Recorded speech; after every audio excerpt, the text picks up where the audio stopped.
Hello everybody, we're on the W113 Pagoda, and as most of you know by now, we've had a little bit of trouble with the injection system, namely the 7th injector or the cold start injector. So I thought I'd just put this video together explaining the problems we're having and how it works. So first and foremost, we'll go to the injection pump, which is this particular part. Now you can see there's 6 injectors there, injector pipes that go to each injector on each cylinder. And then down below here is another outlet, which is the feed for the cold start. Now as you can see, I've blanked that off so that it wasn't over fueling and spraying petrol everywhere. So I blanked that off so that we could get it running with the aid of a bit of easy start down this tube straight into the inlet manifold. And as you've seen on the previous video, we got it running, but it was cold, and this is the reason why it didn't sound too smooth, because it was cold, it hadn't got the extra fuel, but all I wanted to know is that it was running. So basically that's what we did. Now, to get this 7th injector working, there's a few elements involved, and basically if we come round this side, and our good looking chap Gary is behind the camera helping me today, and he's also an electrical genius, and he's been helping me. We've had Magic Mike from Vantage Motors, he's been round, and he's a diagnostic king. We've had Simon from Nextdoor at SMS, who you know has restored Pagodas before, and he's overhauled one of these injection systems, so he understands the problems. Now, one of the problems, or the initial problem, was that the fuel was spraying out the end of this solenoid. This is the cold start solenoid. Now, I'll just explain what this does. Basically, there is an injector inside the inlet manifold that the pipe goes to, and basically it should be closed when the solenoid is relaxed, so that no fuel is going in. Under cranking, this energises and pushes this plunger onto the injector, which is on a spring, and releases fuel to go into the inlet manifold while the engine's cranking. Now, this relay, which attaches to the wing here, has got a timer in it, and this is supposed to get energized, which operates the contacts, which gives it a 1-second timer, so it keeps the injector going for a second, 1 second after you let the key go from cranking, because the live has now been taken away. So this keeps it going for another second. Well, this relay doesn't work now. So, to find the fault, we sent, we're not getting any, we've got a power supply, but as soon as you connect it to this relay, the power supply disappeared, which basically is saying that it's a dead short.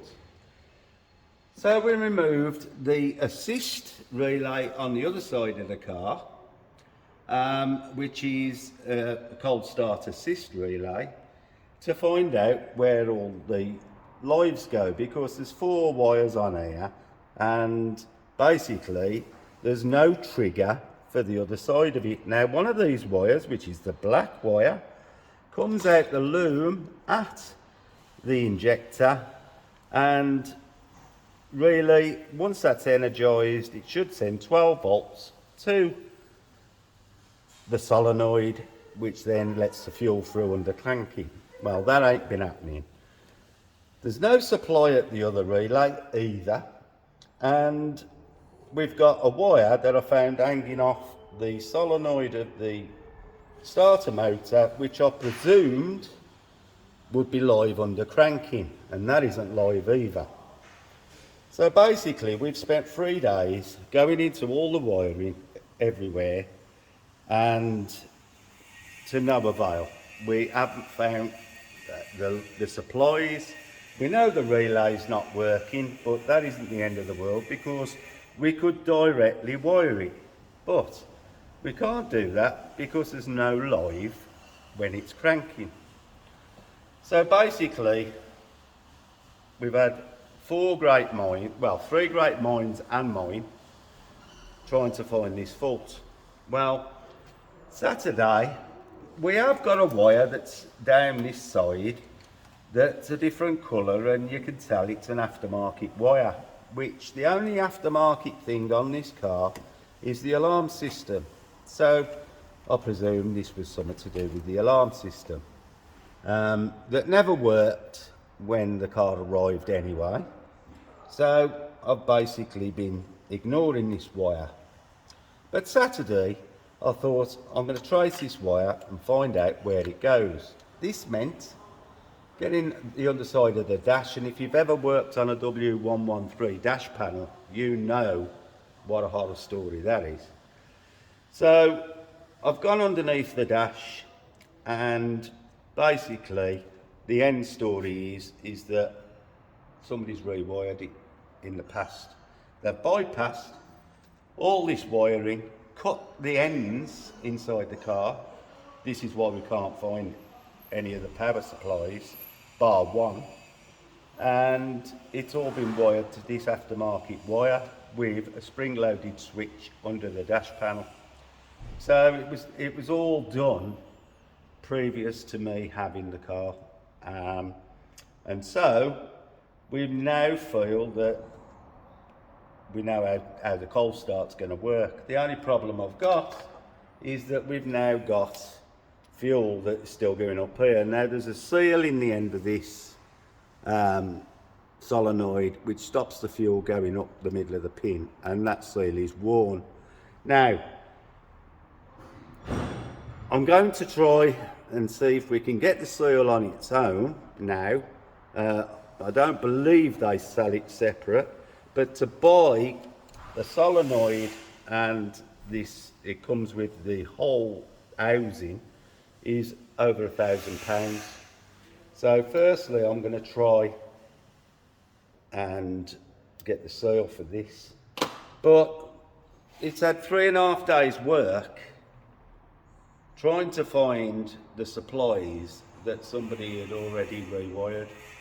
So at least we know now how it's going to work, so I'll put it back to how it was when it come, and it can be energised from a switch. Now this injection system, you know, they're not complex, but they have a temperature control wire here that goes to the relay over here, so that the cold start knows when it's running and what temperature it's at. But also there is a wax capsule inside the pump, and as the wax warms up, it relaxes the choke, if you like a choke lever inside the pump, which stops the amount of fuel going up this pipe. So that's a broad spectrum, or an easy, like 5 minutes of telling you how it works after 3.5 days of trying to get it working. And it's never going to work unless I rewired the wires under the dash. Somebody's already bypassed all that and done it, so now I can get on and put it back together. And the injector should work. It's just a worry about the fuel. Now, this relay, obviously, you know, is bolted on the car here, and it's part of the original. It looks original, and I don't want to just discard it. So although it's not going to be used, I'm going to put it back together. We're going to block off or take out the live supply so that it's not fed and there's no short, and we'll put that back with the original wiring going to it. It just won't be doing anything, but it still looks original. So that's about where I'm at, and now I've got to get all the wiring back that I've took out and make it look original and as though it hasn't been messed with. So I just thought I'd show you how, you know, one little problem can open up a number of problems. You know, you think you know what the answer is to one thing, and then it doesn't work under cranking, and so consequently there's no fuel going to go through for the cold start, and it's led to all this work to find that somebody else has already had that problem and bypassed it all. So there we have it. That's the progress on the 113, but you have seen it running, so it does run. I haven't got it warm enough yet to even try and tune it or anything like that until we've got the solenoid back on, because it will put a bit of fuel through and it'll just pull all over the place. So I can now reconnect the 7th injector pipe. Now we know what's happening. So there we have it. That's the update, and I'll let you know as we get further on. Thank you very much for watching, and I hope this has been helpful in an explanation. Leave me your comments, you know, tell me what you think. I had a lovely conversation with a gentleman who's already rung me about the 7th injector, and I appreciate the fact that he went to the trouble to call me. And but you know, part of the problem, you know, was electrical and not fully just down to the solenoid. So there we have it. Don't forget to comment, like and subscribe. Doesn't cost anything to subscribe. If you want to see more of the finishing of this vehicle, just subscribe and it will come up on the screen. So I'll see you soon. Thank you very much.